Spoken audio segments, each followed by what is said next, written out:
Alba përballet ball për ball me Limin, me zërin që i dridhet dhe sytë e mbushur me nervozizëm. Situata mes tyre ka kohë që është e tensionuar, por këtë herë gjithçka shpërthen. Alba e shtyn Limin larg vetes, duke i thënë se nuk duron më, se është lodhur nga fjalët, nga sjelljet dhe nga pasiguria që ai i ka sjell vazhdimisht. Ajo i thot qartë se nuk mund të vazhdojë më kështu dhe se për të kjo lidhje ka marrë fund. Limi mbetet i shtangur për disa sekonda, përpiqet të flasë, por Alba nuk e lë. Ajo vazhdon me zë të lartë, duke i thënë se është ndjerë e pavlerësuar, e lën pas dore dhe gjithmonë në hije të dikujt tjetër. Ajo i përmend shkënjimet një nga një dhe i thot se nuk e sheh më veten pranë tij. Situata bëhet gjithnjë e më e rëndë dhe tensioni ndihet në ajër. Pas këtyre fjalëve, Alba nuk e mban më veten. Zëri i qahet, sytë i mbushen me lodhë dhe ajo shpërthen në të qarë. Lotët i rrjedhin pa pushim, ndërsa ajo përpiqet të flasë mes emocioneve. Ajo i thot Limin se ka dhënë gjithçka në këtë marrëdhënie, por nuk ka marrë asgjë mbrapsht përveç dhimbjes. E lënduar dhe e thyer, ajo e pranon se ka ende ndjenja, por nuk mund të vazhdojë më kështu. Limi përpiqet të afrohet, por Alba e ndalon. Ajo i thot prerë që të mos i afrohet më, sepse vendimi i saj është i marrë. Mes lotëve dhe dhimbjes, ajo i thot fjalët që e vullosin ndarjen, t'i shkoj Benitës dhe të mos e kërkoj më. Ajo shprehet se nuk dëshiron më të jetë pjesë e këtij trekëndëshi emocionesh dhe se ka nevojë të shpëtojë veten nga kjo situatë. Ndërsa Alba vazhdon të qaj, ajo largohet disa hapa, duke u mbajtur për vete dhe duke marrë frymë me vështirësi. Limi mbetet pas, i heshtur dhe i hutuar, ndërsa fjalët e Albës vazhdojnë t'i jehojnë në mendje. Ky moment shënon fundin e lidhjes së tyre, një ndarje e mbushur me emocione të forta, lodh, shkënjim dhe vendime të vështira. Atmosfera mbetet e rëndë dhe e mbushur me ndjenja të pathëna, ndërsa Alba përpiqet të rimarrë veten pas një prej momenteve më të dhimbshëm. E për të, duke e mbyllur këtë kapitull të jetës së saj me lodhë dhe vendosmëri, Klodi dhe Benita qëndrojnë së bashku në një moment qetësie brenda shtëpisë së Big Brother. Atmosfera duket e ngrohtë dhe e qetë, por emocionet midis tyre janë të thella dhe të dukshme për të gjithë që i ndjekin. Klodi i afrohet Benitës me një buzëqeshje të qetë dhe me shikim të dashur, duke treguar se ka një ndjesi të veçantë për të dhe se ai e vlerëson praninë e saj.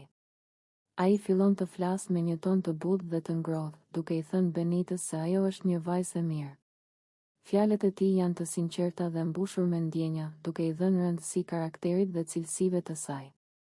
Klodi nuk e ndalon tek fjalët, ai vazhdon të tregojë se e vlerëson sjelljen e saj, mënyrën se si sillet me të tjerët dhe respektin që ka për njerëzit rreth saj.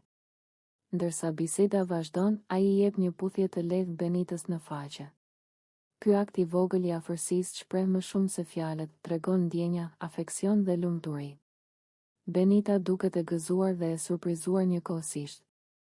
Buzëqeshja e saj e bën situatën edhe më të ngrohtë dhe më emocionuese, duke krijuar një moment të veçantë që ndjehet i vërtetë dhe i dashur. Klodi e shikon Benitën në sy dhe vazhdon të flasë me një ton të qetë, duke treguar se është i lumtur që janë bashkë në këtë moment. Ai i thotë se ndjenjat që ka për të janë të sinqerta dhe se ai e vlerëson çdo moment që kalon pranë saj. Buzëqeshja e tij, shikimi i ngrohtë dhe prekja e dorës së Benitës bëjnë që atmosfera të duket intime dhe e mbushur me emocione. Benita i përgjigjet duke qeshur dhe duke treguar lumturinë e saj. Ajo ndjen siguri dhe kënaqësi nga pranimi dhe përkushtimi i Klodit dhe kjo e bën të ndihet e veçantë dhe e dashur. Ndërsa flasin, ata ndajnë momente të qeta dhe të këndshme, ku biseda shkon nga temat e zakonshme të ndjenja dhe emocionet që kanë njëri për tjetrin. Në këtë moment, ata duket se harrojnë përrethin, sepse emocionet janë aq të forta dhe të sinqerta saqë çdo gjë tjetër duket e pavlerë.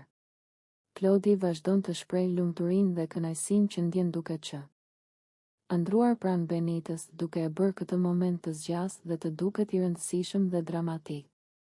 Biseda dhe ndjesitë e tyre vazhdojnë për disa minuta, me buzëqeshje, shikime dhe prekje të buta.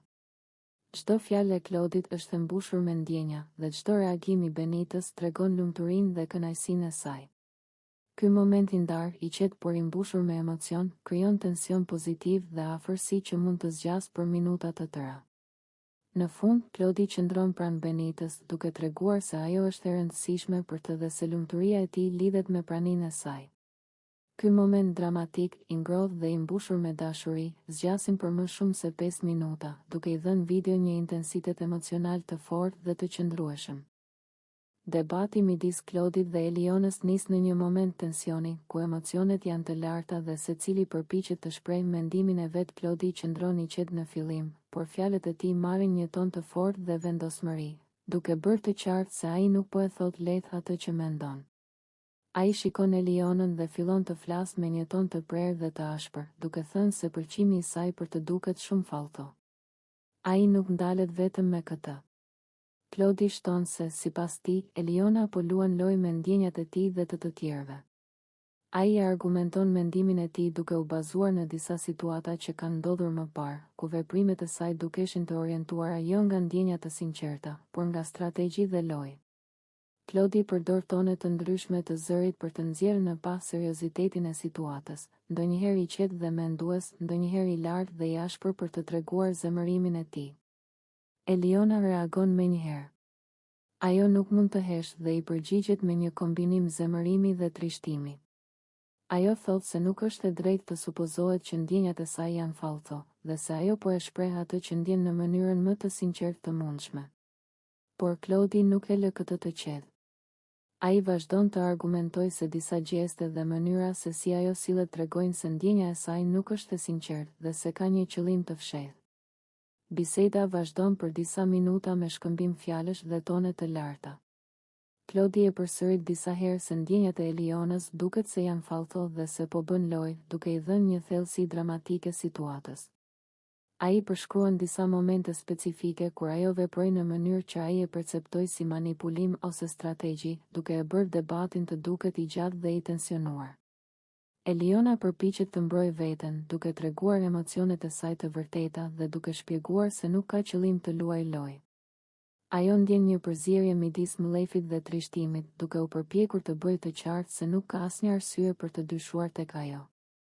Por Klodi nuk e lejon situatën të sohet. Ai vazhdon të përdor fjalët e tij për të bërë të qartë se ai nuk beson dhe se do të shohë çdo veprim të saj me dyshim. Gjatë gjithë debatit, atmosfera është e tensionuar.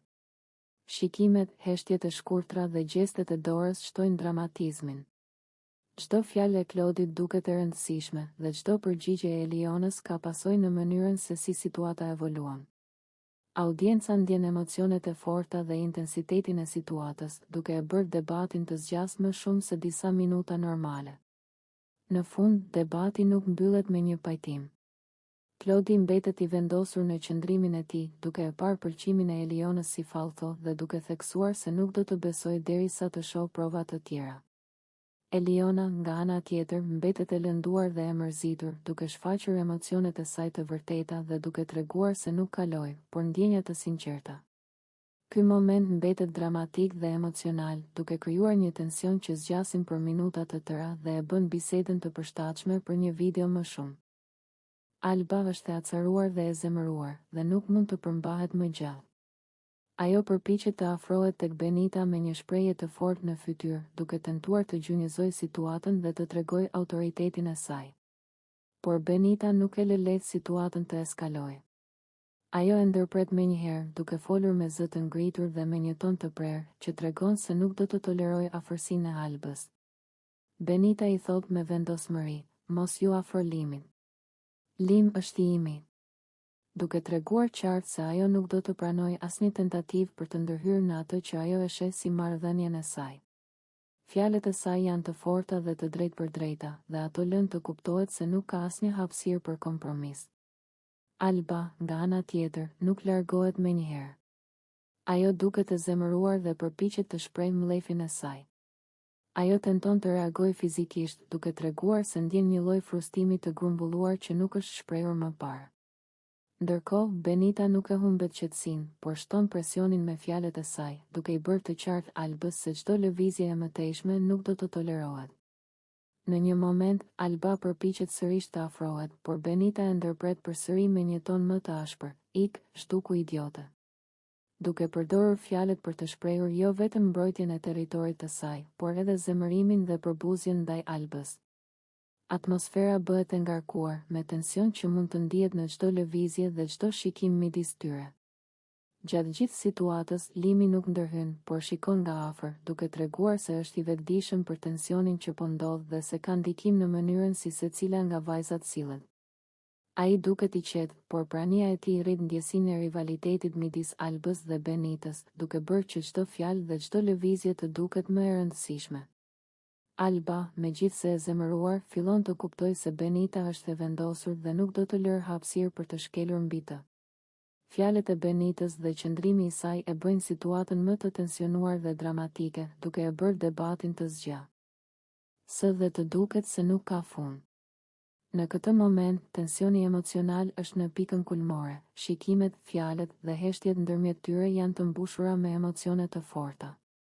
Atmosfera mbetet e rëndë, me një ndjesi konkurrimi dhe mlefi që zgjasin për minuta të tëra dhe e bëjnë situatën të përshtatshme për një video më shumë se 5 minuta.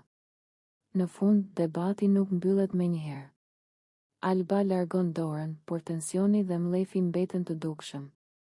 Benita qëndron e vendosur, duke treguar se nuk do të pranojë të cënohet nga kushdo, dhe Limi mbetet i qetë, duke lënë që situata të flasë vetë për rivalitetin dhe tensionin mes tyre.